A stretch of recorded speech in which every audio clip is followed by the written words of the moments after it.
Hello friends, हमारी आज की कहानी है सास को हुआ अपनी भूल का एहसास। राधा जी एक आम मध्यम वर्गीय परिवार की मुखिया थी। वे अपने बेटे शुभम और बहू मनीषा के साथ रहती थी। एक बेटी सीमा थी जो कि शादी के बाद अमेरिका में बस गई थी। राधा जी के पति की मृत्यु बहुत पहले ही हो चुकी थी। शुभम और मनीषा की शादी को 5 साल हो गए थे, लेकिन अब तक उनकी कोई संतान नहीं थी। राधा जी की बहू मनीषा भी जॉब करती थी, जो कि राधा जी को बिल्कुल भी नहीं सुहाता था। वे जल्द से जल्द दादी बनना चाहती थी, लेकिन मनीषा और शुभम यह अच्छी तरह से जानते थे कि अभी मनीषा का जॉब करना कितना ज़रूरी था। राधा जी अपने बेटे शुभम से इस बारे में बात करती तो शुभम किसी न किसी बहाने से बात को टाल देता था।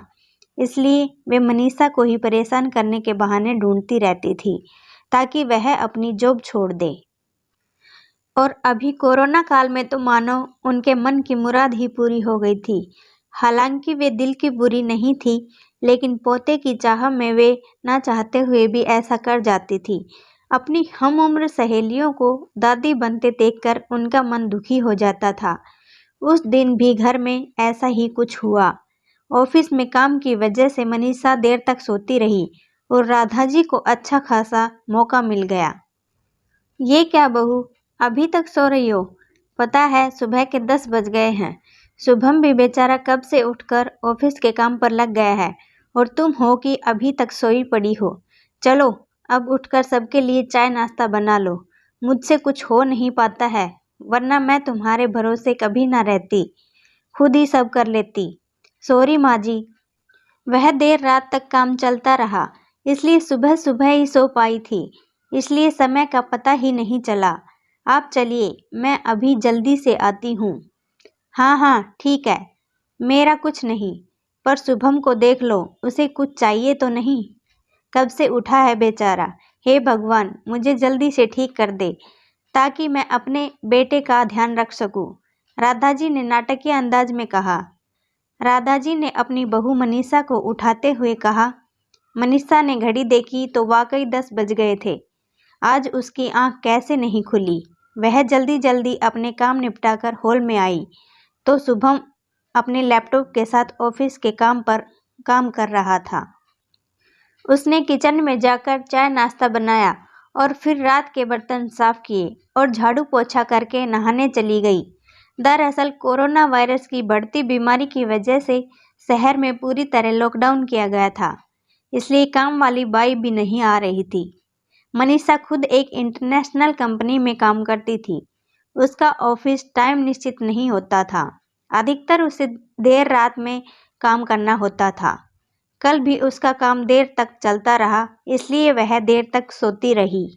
मनीषा नहाकर आई तो देखा उसकी सास अपने कमरे में अपनी सहेली से फोन पर बात कर रही थी। बातचीत में अपना नाम सुनकर मनीषा सास की बात सुनने लगी। अरे शारदा, तुम अपनी बहू को ज़्यादा सर पर मत बैठाओ। बहू को ज़्यादा उड़ने दोगी तो कल को अपनी नौकरी के चक्कर में वह तुम्हें ही घर की नौकरानी बनाकर छोड़ेगी। मैं तो भाई शुरू से ही मनीषा के नौकरी करने के खिलाफ थी। अब करे नौकरी शौक से, पर साथ साथ घर के काम भी करे। मैं तो बदन दर्द का बहाना बनाकर बैठ जाती हूँ, नहीं तो सारे काम का बोझ मेरे सिर पर ही आ गिरता। मैं कोई मुफ्त की नौकरानी थोड़े ही हूँ। मैं तो कहती हूँ तुम भी यही किया करो। सास की बात सुनकर मनीषा की आंखों में आंसू आ गए। वह जिस सास को बीमार समझकर उनकी दिन रात सेवा करती है, उन्हें एक गिलास तक उठाने नहीं देती है। सारा दिन घर का और रात को ऑफिस का काम करके थकान से चूर होकर भी उफ तक नहीं करती, उसका यह फल मिला है। उसे माना भी नौकरी के खिलाफ है, मगर यदि घर की किस्त नहीं होती तो वह भी नौकरी नहीं करती। शुभम का बोझ कम करने के लिए ही तो वह नौकरी कर रही थी। खैर, अभी के मुश्किल समय में वह सास से किसी भी बात पर बहस नहीं करना चाहती थी जिससे घर का माहौल खराब हो, इसलिए वह उनकी बात को नज़रअंदाज करके वहां से चली गई। लेकिन उसकी नज़रों में राधा जी की इज्जत जरूर कम हो गई थी। दूसरे दिन सुबह सुबह राधा जी की बेटी सीमा का अमेरिका से फ़ोन आ गया। सीमा की सास उसके पास अमेरिका आई हुई थी। आदत के अनुसार राधाजी ने जैसे ही सीमा की सास की बुराई करनी चाहिए, वैसे ही सीमा ने उन्हें डपट दिया। माँ, आप बिल्कुल भी माँ जी के बारे में अनाप शनाप नहीं बोलेगी।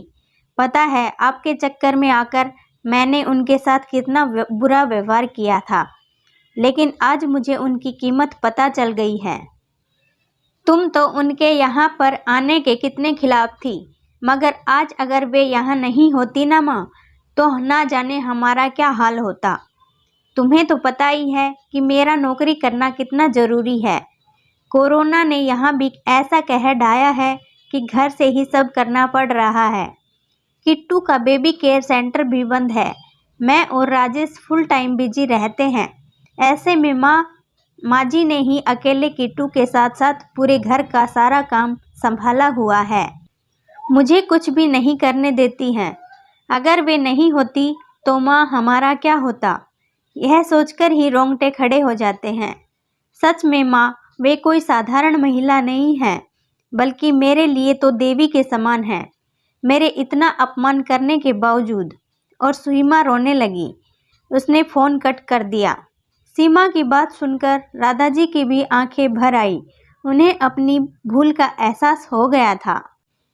मनीषा तो वाकई उनका कितना ख्याल रखती है। उनकी कड़वी से कड़वी बात का भी बुरा नहीं मानती है, उल्टे जवाब भी नहीं देती है। वाकई अभी का समय तो एक दूसरे को हौसला देने का है, सारे गिले शिकवे भुलाकर एक दूसरे की मदद करने का है। तो फिर वे स्वार्थ में कैसे अंधी हो गई थी, इतना कैसे गिर गई थी कि ऐसे मुश्किल समय में अपने ही परिवार की सहायता नहीं कर सकती।